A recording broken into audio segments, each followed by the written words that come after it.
On February 10th in the year 2000, video game emulation was determined to be legal by the US Court of Appeals. Last week, Nintendo ignored that legal precedent and sued the Yuzu team. Today, Yuzu complied with Nintendo's requests, agreeing to take down both their Switch and 3DS emulators, as well as paying a $2.4 million settlement fee to Nintendo for damages. I've seen a horrifying amount of misinformation going around about this case already. I wanted to do my best to summarize what happened here with a bit of speculation near the end. Before we go any further, I want to call out to be very, very clear, I'm not a lawyer. None of this is legal advice. I'm just an angry dev who's been in the Nintendo hacking scene for more than half my life now, and I have a lot of opinions about this stuff. So let's dive in and see what you can learn. I think it's important to cover the history of emulation a little bit before we go forward. Emulations existed for almost as long as computers have been around. Most of those emulators were pretty bad for the first chunk of computer history, though. That started to change really quickly in the late 90s as computers got significantly better at graphics. Specifically, NVIDIA put out the GeForce 256 in 1999, which they called the first ever GPU. Kind of funny that they came up with the term GPU, especially now that their graphics cards are used for everything other than graphics nowadays. That's a different rant though. Because with powerful and general purpose GPUs suddenly accessible to the masses, console emulation stopped being a dream. We saw revolutionary emulators popping up left and right, even modern consoles like the PlayStation and the N64. Obviously, Sony and Nintendo were not fond of this development. Ultra HLE was a groundbreaking N64 emulator shipped as a free download in January of '99. It took Nintendo less than 3 weeks to publicly state their intent to sue the devs. Ultra HLE was taken down soon after. While Nintendo's swift action instilled fear, it did not stop innovation, particularly on the Sony side. Over the next year, 2 huge PlayStation emulators would pop up, the Connectix Virtual Game Station, as well as Bleem. Connectix was created by Aaron Giles, best known for his previous work on MAME, which is still the standard for arcade emulation today. It was a paid Mac program that you could buy in stores. Once installed, you could put a PlayStation disc in, like just any PlayStation game, and just play it on your Mac. Originally, Connectix had tried to partner with Sony, but after a few meetings, they got ghosted. So instead, they partnered with Apple. Sony was not happy about this, and they filed their first lawsuit in early '99 alongside their launch. Right after that, an injunction was filed that prevented CVGS from being sold in stores. Sony claimed Connectix was using their BIOS, which was infringement. Connectix responded by writing their own BIOS to replace the original one, and it ended up being faster, which is hilarious. Sony obviously again tried to sue, but after a few months they were able to be back on store shelves. Thankfully, in February of 2000, Connectix won their case. Sadly, the damage to their brand was largely already done, and their launch had totally failed. In a hilarious twist of irony, piracy was ultimately what killed CVGS, as being pulled off shelves resulted in so many users downloading it illegally. No laws have been enacted to codify the decision from this case. No meaningful cases have even challenged the ruling. Even the Bleem case that followed soon after just cited what happened in Connectix.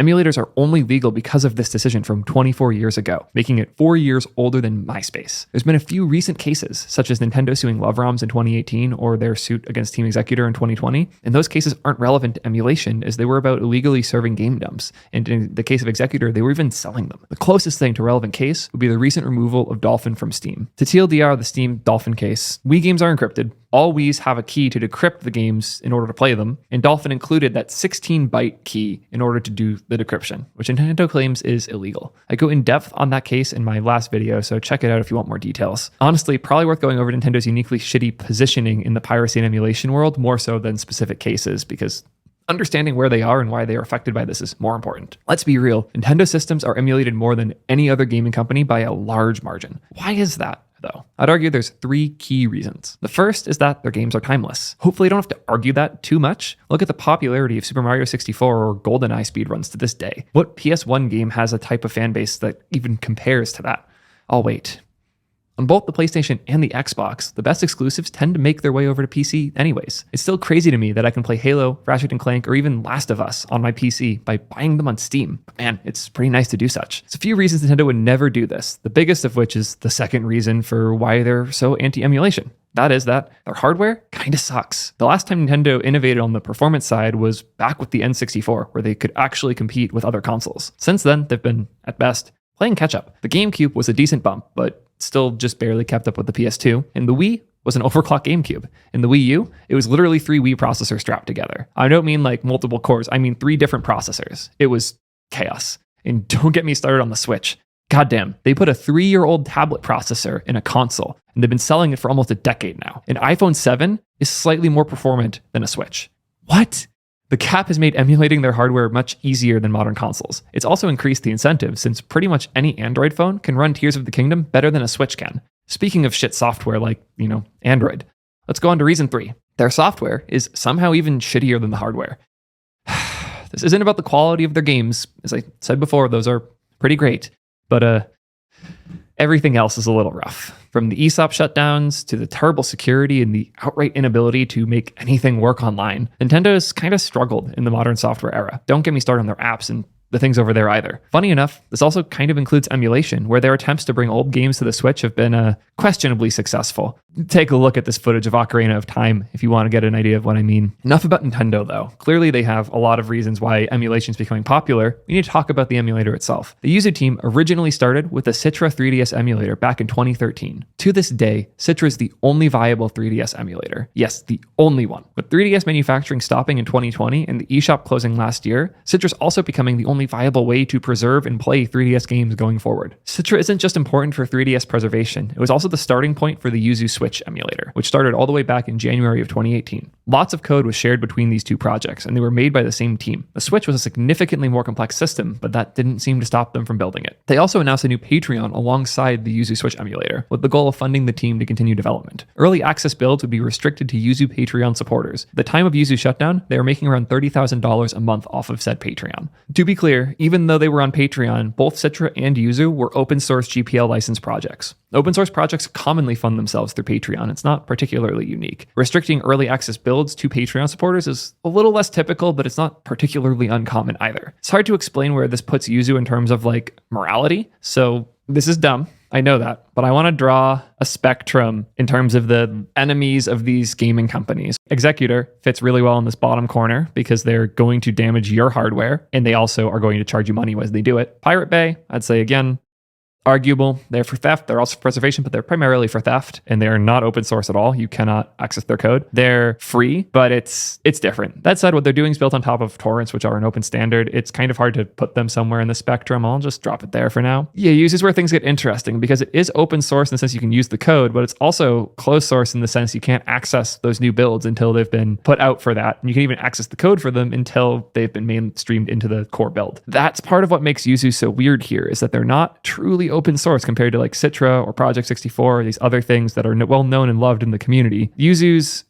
done something weird here. And I wanted to emphasize that point because on this left to right spectrum, simply by charging and also charging for updates that affect new unreleased games, that's made them a bit more of a target. And I think this is where things get interesting because Nintendo's drawn their own arbitrary line somewhere here. And on this line, these other things might cross over to the point where it's not even worth going after. But according to Nintendo and the way that they think, everything to the left of this line and the potential harm it could cause them and their customers, they've determined is worth going after. This is regardless of legality. This is more a vibe check on the Nintendo side. And these are kind of the spectrums they're thinking of because Yuzu charges and isn't fully open source due to the nature of its Patreon. They are suddenly more of a target. This was a messy attempt. Hopefully this helped clarify the way that I'm thinking about and framing these things going forward. So now we need to talk about the lawsuit. Hopefully we'll be able to understand Nintendo's actions a little bit better with that framing in mind. My last video about this topic, I go off on how stupid the document and lawsuit was from Nintendo. It's full of weird and kind of dumb assumptions that try to tie piracy to emulation directly. Their favorite thing to cite is Tears of the Kingdom, which leaked over a week before it was supposed to launch and has been downloaded 1 million times plus since. They directly credit Yuzu for the popularity of these pirated downloads. This is particularly funny to me because I'd actually beaten Tears of the Kingdom before it even came out. I did that on my Switch. I've never even installed Yuzu.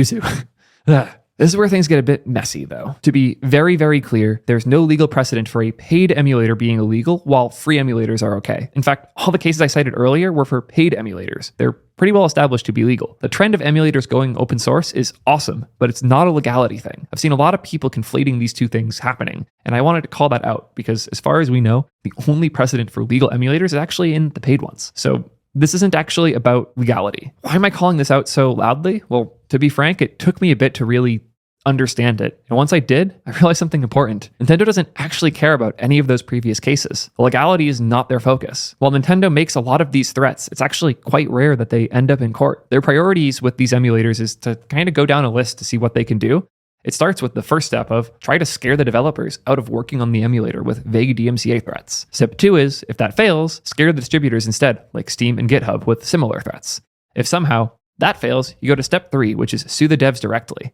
And if that fails, step 4, keep suing them with random things until they drown in legal cost. Most of the time, devs fold at the first step. As a dev myself, I can promise you the last thing I want to deal with is a long legal battle. Even if I could afford it, I'd rather spend more money if I could avoid it entirely. Legality of emulators doesn't even faze Nintendo. Hell, the legality of their lawsuits isn't a priority at all. If it goes to court, they're happy to take a few L's and eat the costs, as long as their target taps out first. Sony's losses were monumental, but they were also 24 years ago, and they were against real companies. And those suits were during a time of unprecedented antitrust rulings, especially with the Microsoft versus Department of Justice case. Nintendo believes the law around emulation hasn't been meaningfully established. And honestly, they're kind of right. We don't have any laws that clearly carve out emulation as legal. The DMCA does protect reverse engineering under Section 1201F, which is often cited in the Sony cases. That's it though. The rest of the DMCA ranges from neutral to damaging to the world of emulators. We don't even know if backing up your games is actually legal. Nintendo's behaving accordingly. They've been very, very clear to not go near Section 1201F. The word engineer isn't even mentioned in their 41-page doc. Nintendo's suit is focused on how Yuzu violates the DMCA antitrust and anti-circumvention provisions. The word circumvent appears 73 times in the document.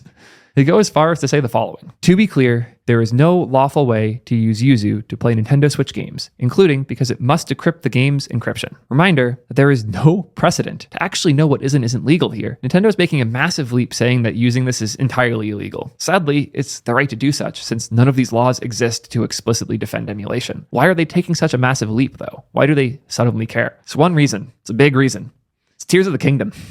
Nintendo has a very strong emotional attachment to their launches. They try to go the whole Apple route of preventing leaks and wowing us on day one. Ask any game reviewer if you want confirmation on this. Their documents about what they're not allowed to show in the videos are often longer than the games themselves. When Tears of the Kingdom leaked weeks in advance, Nintendo was pissed. Combine that with Yuzu making updates to make Tears of the Kingdom run even better on their early access version, now you have Nintendo's full force directed at you. Again, to be very clear, this increase in response is not because Yuzu was doing something more illegal. Charging for your emulator is totally legal. It just makes Nintendo angrier. Speaking of what Nintendo's suing for, Yuzu probably had the standing to fight this lawsuit. Their emulator wasn't even usable unless you dumped your own keys off a real Switch console. They even had instructions for that on the site. That said, Nintendo knew Yuzu couldn't really fight the lawsuit. Their finances were public, and as great as $30K a month sounds, that's like 2 dev salaries for decent devs in the US. That's not enough to fight against Nintendo. They did pursue a legal defense that'd be taking a massive risk, not just for themselves and for Yuzu, but for emulation as a whole. Reminder that there's been no real ruling on this since February of 2000. If Yuzu was to challenge Nintendo, run out of resources, and lose their case, it could set a legal precedent that would actually destroy emulation forever. That isn't to say we escaped without impact, though. Nintendo's made it clear that a certain level of success makes you a target. There's no knowing if or when other people are going to get targeted by similar things. Other Switch emulators like Ryujinx are equally problematic according to the same DMCA rules that Nintendo is interpreting and citing in their case here. Even worse, if Sony was to target the creators of an emulator like, RPCS3, they now have a step-by-step tutorial on how to do it. While not a legal precedent, a brutal path forward has been set today, and that path sucks. I commend Yuzu for caving, paying out a disgusting amount of money, and taking the fall for the rest of emulation. Many will harass them for charging for early access in the first place, but in reality, it doesn't really matter to the case. I'm especially bummed that the Citra 3DS emulator was hit in the crossfire here. It was barely even mentioned in the lawsuit. It was essential to the preservation of 3DS games, and I'm honestly sad to see it go. Going forward, if we're going to survive this, we need a lot of devs to fork the code from both Yuzu and Citra. They need to be well maintained with dozens of alternatives forming from the ashes. This is what saved the N64 emulation scene after the Ultra HLE takedown back in the 90s. And with Project 64, 1964, and Mupen all starting up really soon after its death, the Nintendo 64 was able to survive to our generation. I hate to do the whole politics thing here, but I also think we're at the point where legislation is needed. The ability for developers to emulate game consoles is essential to the preservation of media. While there are clear arguments around targeting developers who circumvent provisions and protections on modern systems still being sold, I'm fearful of the negative impact for preservation of those same systems in the future when they're no longer being sold. In my opinion, the law should clearly carve out exceptions for community maintenance and emulation of dead hardware. Nintendo isn't interested in maintaining the 3DS and eShop anymore. The open source devs who step in should be protected. I think that's all I have to say on this one. I'm gonna go hug my 3DS and cry for a little bit. Yeah. Peace, nerds.